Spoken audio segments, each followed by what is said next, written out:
Hey everyone, welcome to the Visionary Smoke training.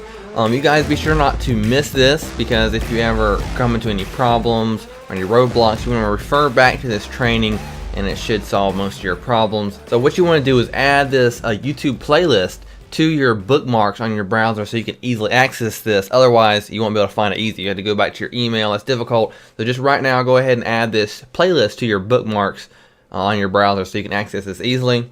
Alright, so the first thing I'm going to show you guys how to do is, let's say you want to apply the smoke to a certain animation, right? We have this animation here, and we want to apply the smoke to this.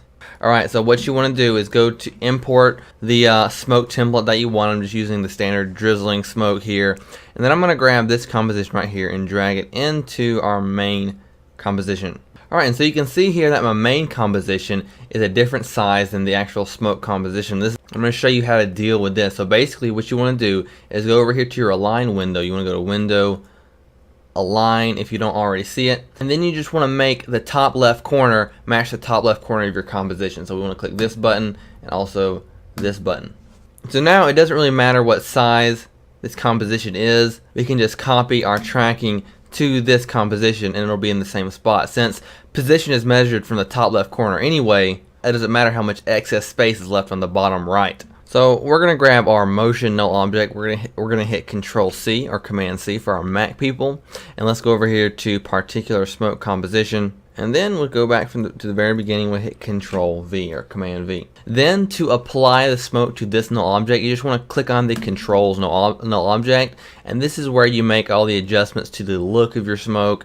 And we just want to change the position null layer to this motion null object that we just pasted. And that way the smoke is going to emit from that null object. Cool, and if we go back to our main composition, you will see that the smoke is now emitting from the same place this null object is, right? If we didn't have this big smoke composition at the top left corner, then it would not be in the right position. But for most cases, I did make this particular smoke composition standard HD, so it should match the composition size of most projects people are working on. Alright, so before we cover all these settings, I want to show you that you can manually adjust the settings directly in the particular effect. This particular effect is what's creating the smoke. So without messing with these controls here, you can manually go in and make adjustments. Let me show you how to do that. So first off, it can get really complicated. Like, there's so many settings in particular, and I want to highly recommend that you guys use this search bar in your composition. Alright, learn how to use this thing because it'll be extremely handy. For instance, if we just want to manually adjust the turbulence of these particles, we just want to search turbulent, and we don't even have to search the whole thing. It's going to bring it up, and we can even hit the tilde key on the top left of your keyboard. Opens it up so we can see it clear, and you can see that this search here has brought up the turbulence effect position on both of these, and that's much easier than having to open the whole damn thing up and like open all these huge settings, and now it's taking up too much space. We can't see the other one. You want to learn how to use this search bar here. And so most of these settings, you'll just be able to click and you'll see the original value different from the expression here.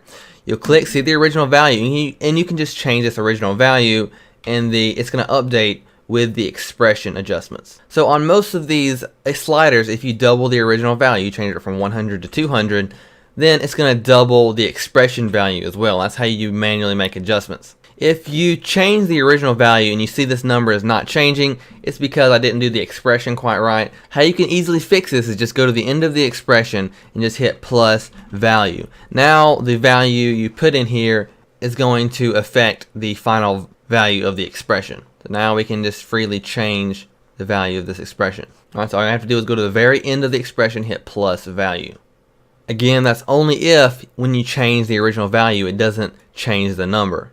So this smoke has something called turbulence fade in. That's important. Basically what it is, that this smoke has turbulence, so it's born with zero turbulence, and over time the turbulence grows. Okay, and in the trap code particular effect, there's a parameter called fade in. This controls how long it takes for the turbulence to fade in. So if you have the turbulence fades in 4 seconds, but the smoke lasts 6 seconds long, well, you need to increase the turbulence fade in. The problem is you have to do it manually because the turbulence fade in parameter does not allow expression, so you have to go in and do this manually. So just to be clear, every time you change the up speed or the life of the smoke, you have to go in and manually change the turbulence fade in. So when you go to the controls and change the up speed of these particles, right, you make the particles move up faster, you have to manually go to particular and change the turbulence fade in. So we're going to search in fade in.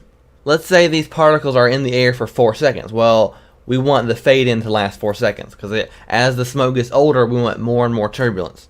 Alright, and to these aux particles there is a mat. So this track mat is masking out certain parts of the auxiliary particles, so you can have manual control over this. You can make them fade out at the bottom, make them fade out at the top. Just want to make sure you're aware of that. So you're like, why aren't my particles here? Well, it's probably because this mat is covering them at a certain place. So next I want to talk about all the different controls you have here in the controls null objects. I actually have the auxiliary smoke disabled. That's just sort of render faster. So we'll run through these real fast to save your time. Obviously we have life, so that just defines how fast the particles die out. So you can make the particles last as long as you want. Let's just do like 100. We have the up speed, so this is pretty self-explanatory. It's how fast the smoke moves upward. We have the scale, which is basically the size of the turbulence, and also if you change the scale, it also makes the particles move up faster, and it does a whole lot of other things. That's the crazy thing about all these settings. They're pretty intricately linked to the settings of particular, and one slider right here can link to like 5 different settings in particular. So changing just one slider value in the controls null object is a lot easier than just manually changing a whole bunch of different settings in particular. Right? It gives you that creative freedom, and it also saves you a lot of time. So this scale just changes the overall turbulence size of the smoke and changes other things like the speed as well. We have the particle size, which obviously define how thin the trunk of this tree is. Even though it's smoke, not a tree, we're just going to pretend it's a tree. That is the particle size. We also have the turbulence amount, so you can just make it more or less turbulent. Yeah, that looks cool. We also have the auxiliary turbulence. So there's this auxiliary particle effects here, and you'll definitely find yourself playing around with this one. So let's say we do 0. You can see it's more smooth, but if we turn up the auxiliary turbulence, you can see it's a lot more wavy and turbulent. We also have the evolution speed, and I like to keep this at a low number like 10 or sometimes even 0. If there's too much wiggly movement in the air, you want to turn down the evolution speed. Alright, and this feature right here is how much do you want the speed to influence the particles per second. So for instance, if the moving object is moving real fast, you want to do more particles per second because it's going to spread those particles out and make it thinner. Right now it's at 100. You can change this down to 50. Then the speed of the motion will affect the particles per second less. This opacity ratio slider controls which is more visible, the aux or the streak. So you can see here, if we move all the way to one side, we just have the auxiliary particles, and if we move all the way to the other side, we just have the streak. So you can control that easy. Obviously there's the opacity boost that boosts the opacity. You would never guess from the title. And then we have the position null, which we did earlier. It controls which null object moves the origin of the particular emitter. Then we have shift position, so you can shift the position of the emitter relative to the null object you have selected. Then we have wiggle emitter, so this is going to just make the emitter wiggle around the null object. We just kind of move slowly around it. So you can see it just making it move around, the origin just wiggle around. That's pretty cool, and that is all of your settings.